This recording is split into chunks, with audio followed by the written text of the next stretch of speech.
Some transport groups explain that they are not resisting the phase-out of old dilapidated jeepneys and the shift to modern vehicles. All they're asking from the government is a win-win compromise. Zoni Esguerra reports.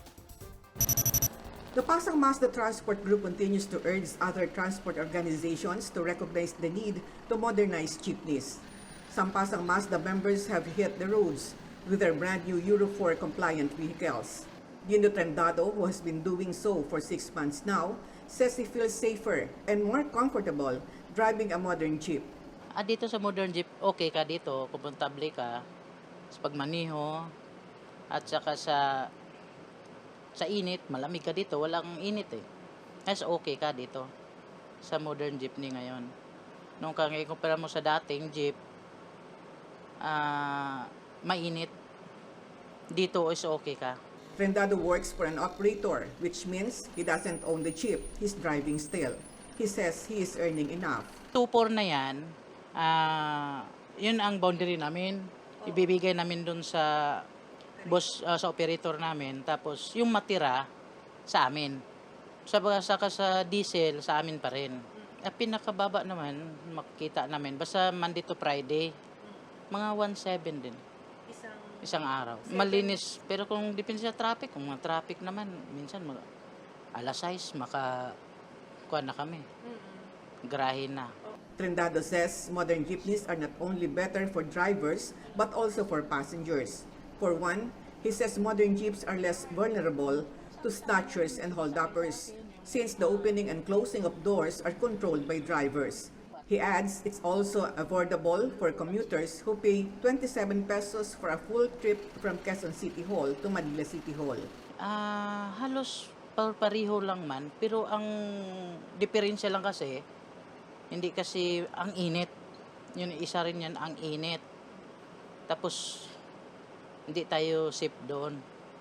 No, sa mga snatcher, kasi yung iba maraming estudyante kasi nagtitix-tix lang. But the Alliance of Concerned Transport Organization, or ACTO, insists they have nothing against the government's jeepney modernization program. ACTO President Efren De Luna said the group is simply opposing provisions that make it impossible for some drivers and operators to comply. For one, he says the government is offering imported modern jeepneys at exorbitant amounts reaching 2.5 million pesos each unit, even though there are local vehicles compliant with the same standards that are available at much lower prices. Willing din kami na mag-modernize. Kaya nga naghahanap kami ng tinatawag natin na mas mura. Ang inaalok po ng gobyerno, 2.5 million.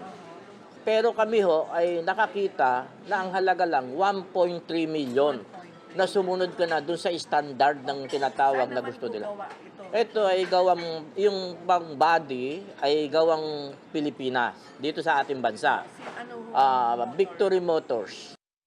If the main consideration is quality, ACTO says locally made vehicles are still better since they have supplier warranties, whereas modern jeepneys imported from China have none.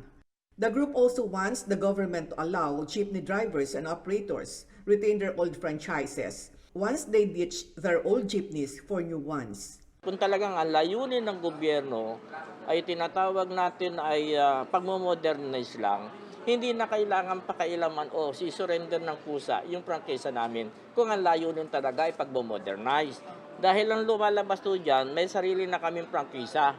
De Luna explains there's no reason for drivers to waste what little time and money they have just to go through the process of applying for franchises again. Protesting groups are still hoping for a compromise before the PUV modernization program goes full throttle. The government's deadline for the full phase-out of old jeepneys is on July 1st, 2020. For News 5, Sonny Reyes Esguerra, we are One News.